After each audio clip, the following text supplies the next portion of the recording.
Selamat datang di Reaksi Ayah, di mana gue dan Ayah akan mereaksi video-video yang sedang berseliweran di jagat dunia maya ya. Jadi saya sudah menemukan beberapa video yang bisa dibilang cukup menginspirasi ya. Bisa menginspirasi, bisa untuk bahan introspeksi atau pemikiran kita yang biasanya kalau anak muda zaman sekarang di malam hari biasanya. Suka berpikir gitu kan.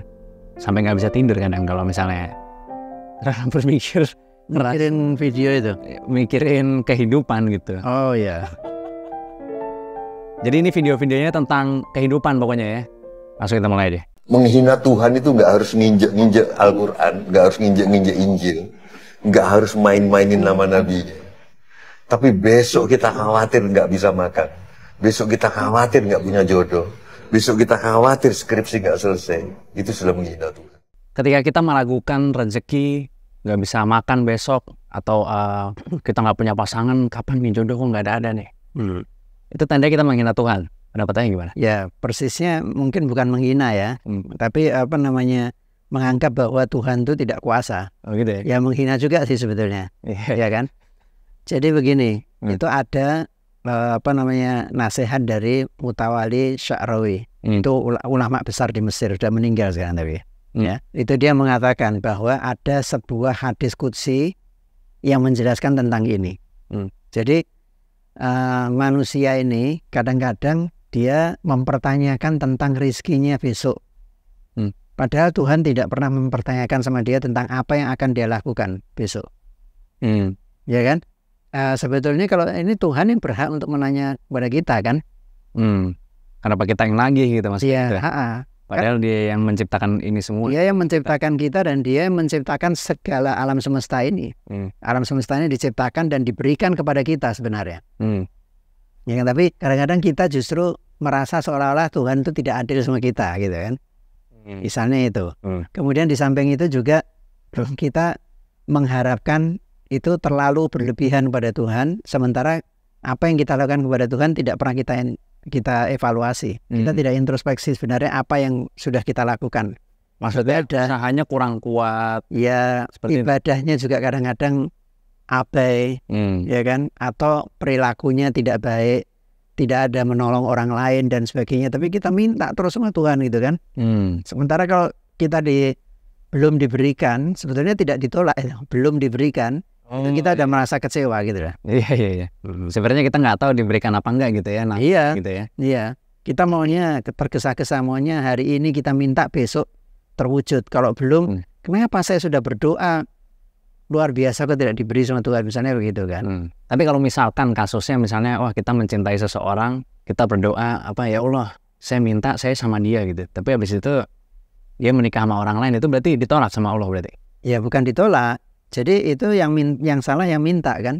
Kok bisa gitu? Karena karena untuk misalnya kamu berharap sama dia belum tentu berharap sama kamu. Oh, dia doanya buat orang lain lagi gitu ya? Bisa, ya kan? Berarti permintaan dia diterima, permintaan kita ditolak berarti? Mungkin, gitu mungkin ya? Bukan ditolak ya, kita mungkin akan dicarikan yang lain yang lebih tepat, ya kan? Karena kan orang juga ndak nyaman kalau orang menikah misalnya sama orang yang tidak cocok buat dia kan. Nah contohnya itu kan, ini kalau dalam urusan pernikahan ya misalkan. Nah, berarti mungkin ditolak untuk digantikan dengan yang lebih baik gitu ya maksudnya? Pasti lebih baik, pasti ada jalan lain yang lebih baik gitu.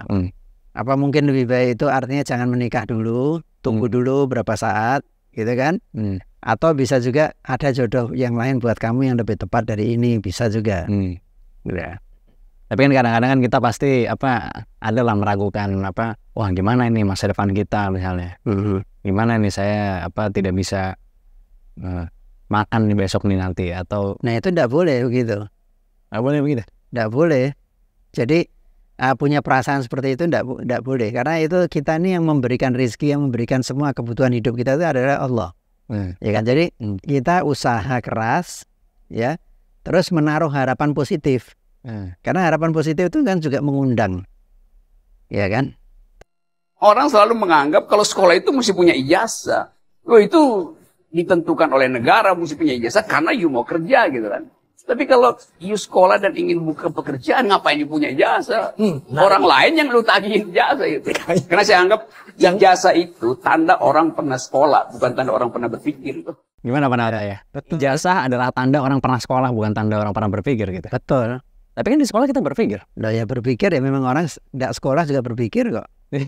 Ya kan? Cuman maksudnya belum tentu kita itu sekolah dapat ijazah itu berkat pikiran kita. Oh gitu ya? Belum tentu. Bisa aja kita nyontek terus misalnya. Oh iya bisa sih. Ya kan bikin skripsi minta tolong kepada orang untuk membuatkan skripsi. Kita bayar misalnya, bisa juga. Berarti nggak penting sekolah gitu kalau menurut saya. Maksudnya ada konteksnya. Orang sekolah itu harapannya ketika orang bersekolah itu kan supaya dia punya kemampuan menganalisa masalah secara baik. Apalagi kalau ini bicaranya sarjana ya. Jadi orang menjadi sarjana itu kan supaya dia punya kemampuan menganalisa masalah dengan baik. Gitu loh. Jadi bukan karena untuk mendapatkan ijazah. Oh, oke.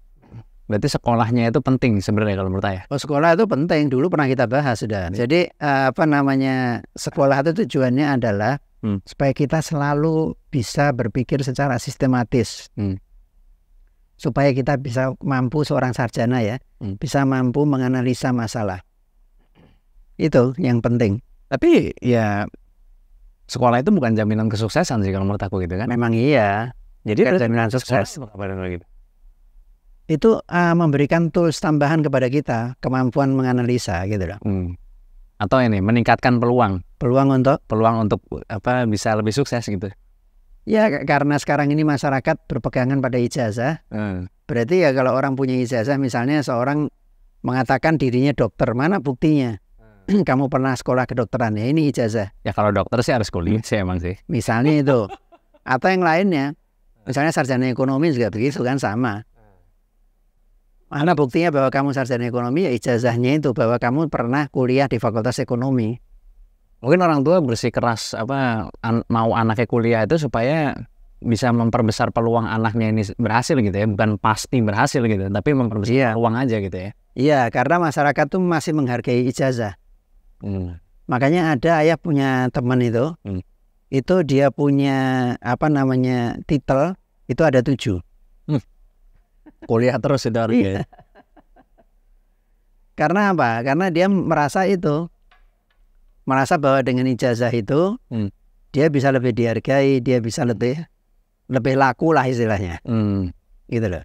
Tapi kalau menurut ayah tidak.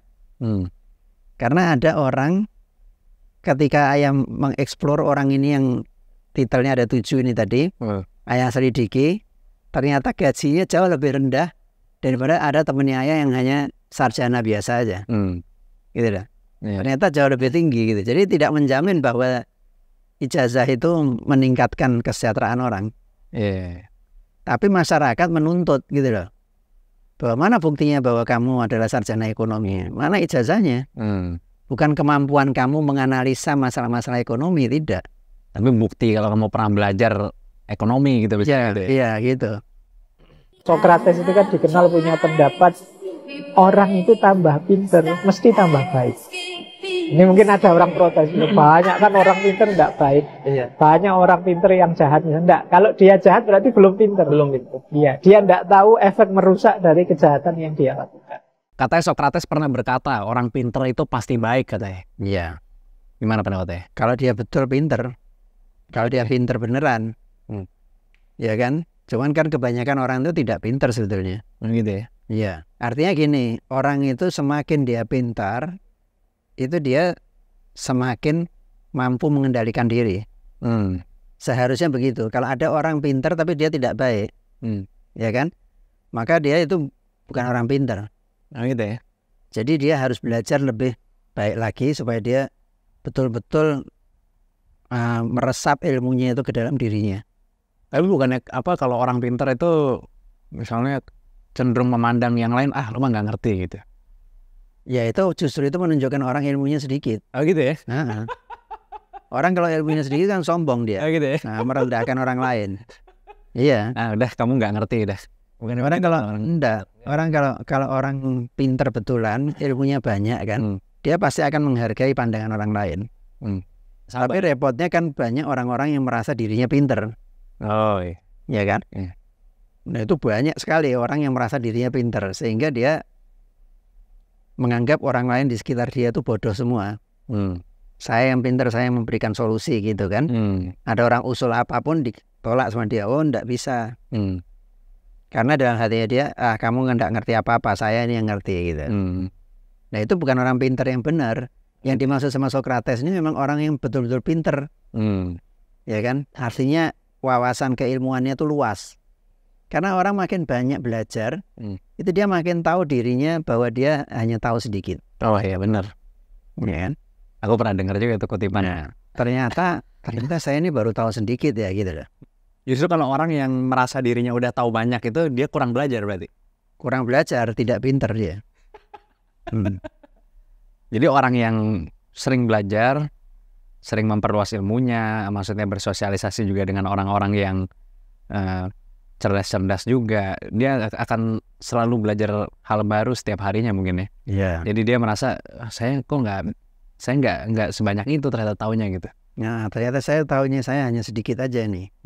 Karena mungkin dia berbicara misalnya sama orang dokter misalnya, kesehatan misalnya, nanti dia ngomong lagi sama orang ilmuwan misalnya, atau dia ngomong lagi sama orang pengusaha, selalu ada yang baru. Atau dalam ilmu yang sama pun juga bisa kan. Oh iya. Nah ya dengan ilmu yang sama. Kadang-kadang orang yang kita anggap orang ini paling tidak ngerti apa-apa ini, kadang-kadang ya ternyata dia itu mengeluarkan mutiara kan dalam pembicaraannya itu, yang menunjukkan bahwa dia tahu beberapa hal gitu. Sementara kita sendiri tidak tahu itu mengenai hal itu. Di situ kita sadar bahwa kita masih kurang belajar nih. Menikah sik di pelaminan itu koncone teko, kapan nyusul? Lambemu ya kok niku sik menikah 1 hari gurung ngrasakno larange beras, kapan nyusul gitu ya. Bukan lho. Ini Hasan Ryu namanya orang. Saya kenal. Kenal orangnya. Oh kenal. Sengsara iku manten njaluk dilaban lambene. Gimana menurut saya? Orang yang baru kawin aja dia udah berani menjurkan. Kapan nyusul? Seolah-olah dia sudah mencapai sukses perkawinannya gitu ya. Padahal belum merasakan bagaimana sulitnya kehidupan itu. Tapi dia udah nanya misalnya, kapan nyusul nih? Aduh, ya udah itu kan segini gitu kan. Nah ya itu kan dia kan hanya iseng-iseng aja. Basa-basi aja sebenarnya. Basa-basi ya. Nah kalau basa-basi ya enggak apa-apa kan. Bebas orang basa-basi. Tergantung orang itu menerimanya gimana sih. Iya. Tapi yang terang memang orang itu bagaimanapun mengenai menyangkut masalah kehidupan setelah perkawinan, itu tidak ada yang bisa menduga. Orang begitu menikah dia terus langsung dia menduga, oh nanti saya akan begini akan bisa senang ini. Kan orang menikah tuh belum tahu persis pasangannya seperti apa gitu. Jadi nggak usah ngoyak-ngoyak orang gitu maksudnya gitu. Kalau hanya sekedar basa-basi aja ya enggak apa-apa lah. Ya kan. Tapi di luar itu juga apa yang terjadi pada diri seseorang dalam perkawinannya, kehidupan perkawinan dia, itu belum tentu kita bisa sama dengan dia. Bisa sangat berbeda. Sangat berbedanya bisa sangat baik, ya kan, dibanding orang ini, dan bisa buruk, ya kan. Makanya memang perkawinan itu harus direncanakan. Dan memilih pasangan hidup itu ya harus mengetahui prinsip-prinsip pokoknya apa. Ya kan, seorang pria memilih istri, prinsipnya apa yang dia harapkan. Tiap orang pasti berbeda-beda. Tapi sebenarnya gimana ya baiknya? Maksudnya biar sama-sama nggak ada perseteruan mengenai ini lagi gitu. Baiknya gimana gitu? Apakah orang yang nanya kapan kawin yang harus berhenti? Atau kita yang harus mau paham gitu konteks dibalik setiap perkataan? Kalau untuk orang yang tidak ada hubungan, cuman hanya sekedar teman aja, itu hal itu kan masalah yang sangat private ya. Jadi masalah-masalah pribadi yang tidak perlu dipertanyakan sebetulnya, ya kan. Tapi kalau untuk misalnya orang tua apa kan kadang-kadang kan artinya orang tua itu misalnya paman atau apa gitu kan, ya untuk basa-basi mungkin juga dia memang berharap supaya orang ini menikah gitu kan. Ya kita ada paman gitu berharap emang. Loh ya dia berharap, dia kan juga berharap lah keponakannya itu segera menikah misalnya gitu. Iyalah, dia merasa bahwa perkawinan itu akan membawa pada kebahagiaan berikutnya. Menurut dia gitu. Iya menurut dia. Kan enggak apa-apa kan, orang berpikir begitu kan enggak ada salahnya. Saya rasa gini loh, pemahaman yang keliru menurut saya adalah ketika orang-orang terburu-buru ingin melupakan sesuatu. Padahal kan yang terpenting dari terluka adalah bukan melupakan luka tersebut, tapi belajar dari luka itu dan memikirkan bagaimana caranya kita memandang luka itu sebagai sesuatu yang tidak lagi menyakitkan. Ketika kita terluka, harus buru-buru melupakan lukanya atau belajar dari luka tersebut atau gimana? Ya, pertama kita mengatasi lukanya itu dulu kan. Nah, di antara mengatasi lukanya itu adalah menerima itu sebagai pembelajaran buat kita.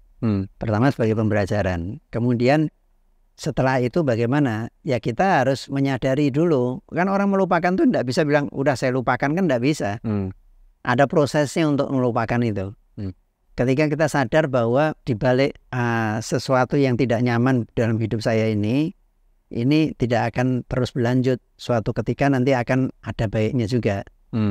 Jadi yang penting jangan sampai terjadi kesalahan yang sama di saat mendatang. Kalau itu ada menyangkut kesalahan dia.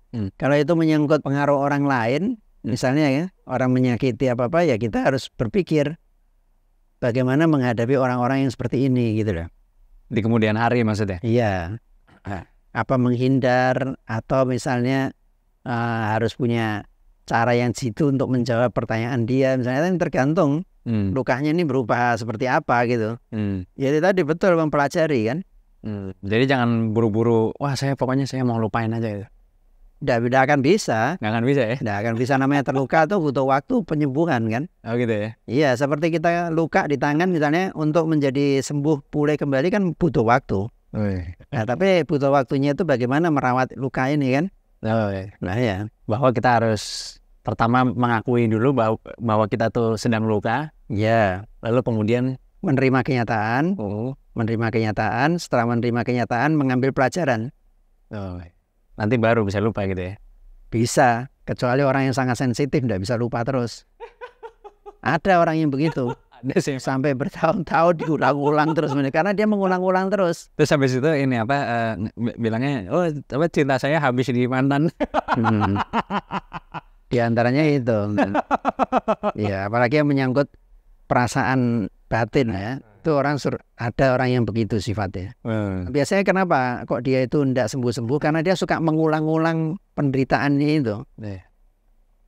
Bukan mengambil pelajaran tapi mengulang-ulang penderitaan itu.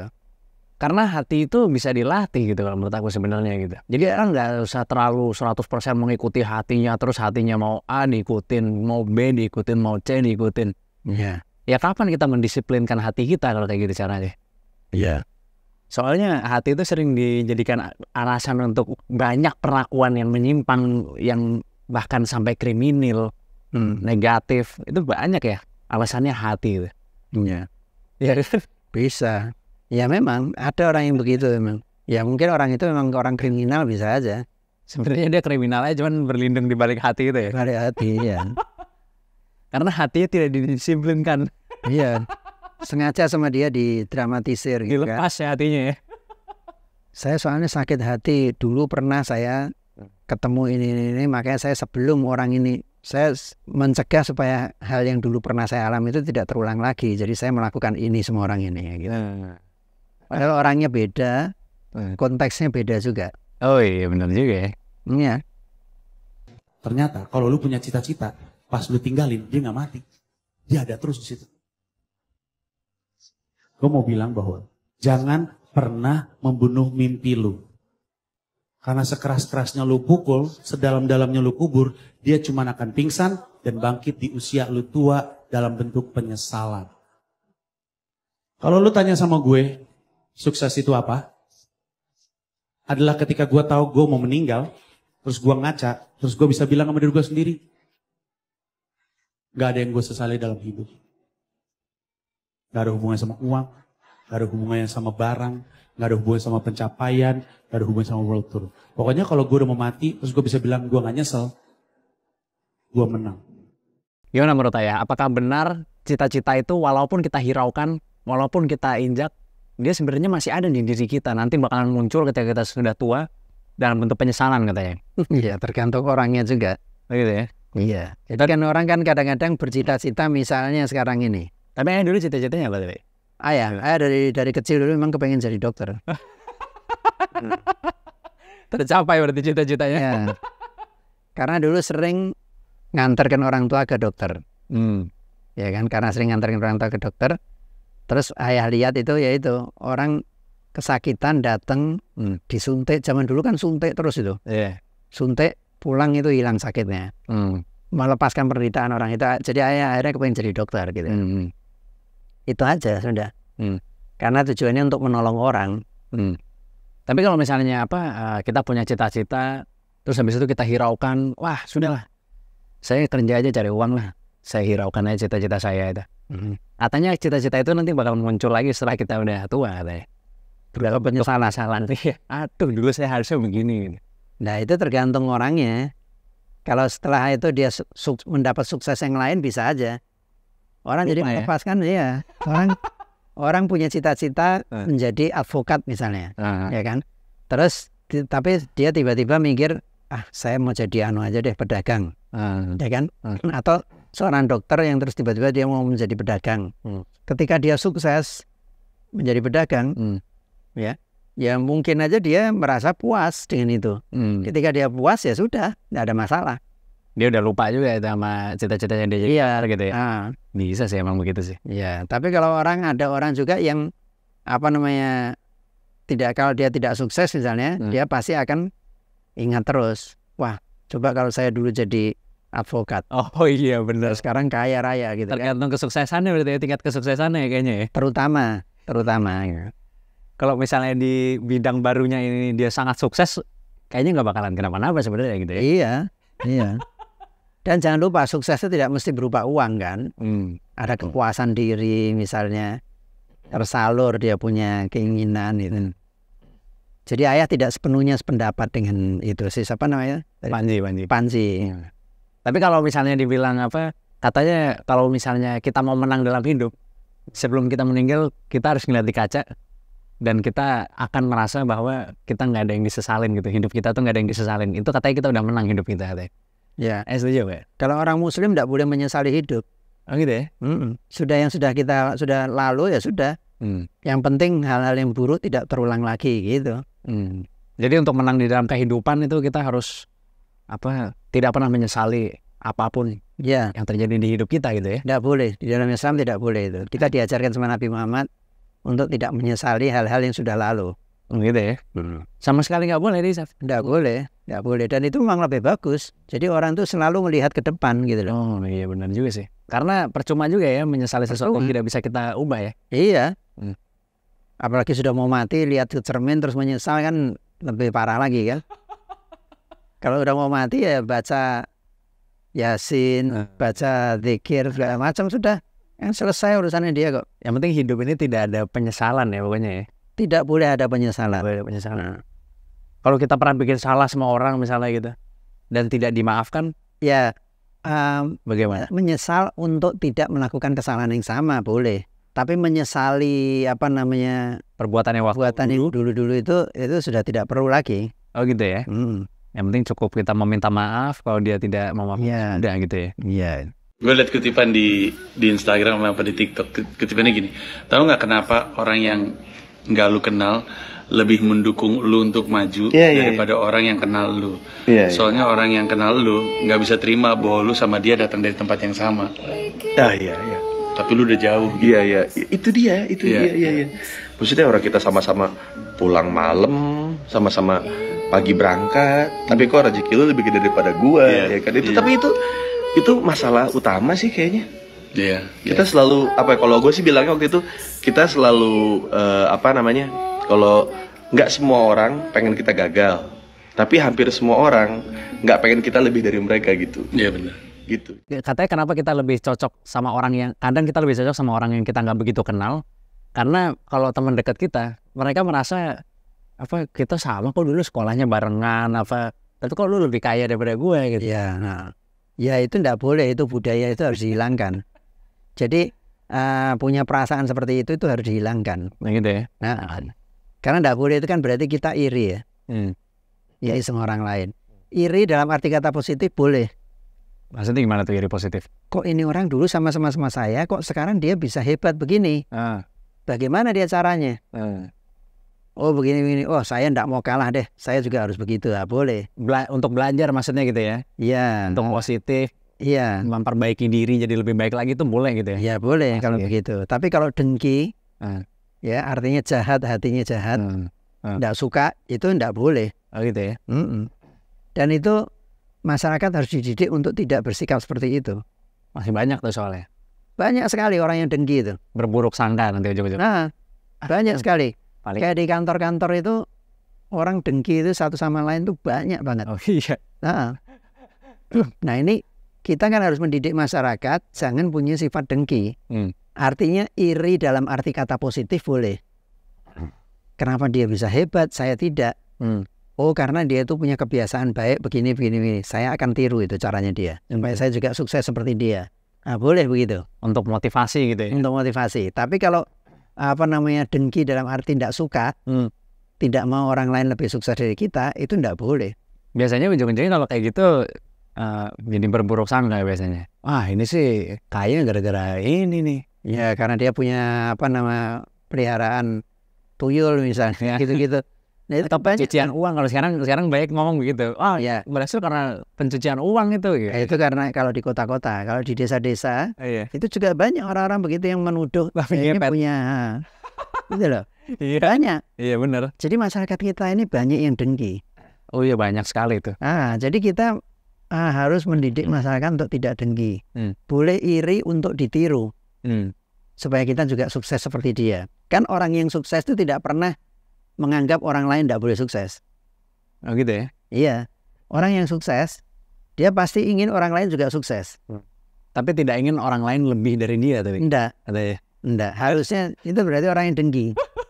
Kalau sukses senang, tapi jangan lebih dari saya. Saya harus tetap yang tersukses di sini. Ya itu enggak boleh itu. Kan dengki berarti.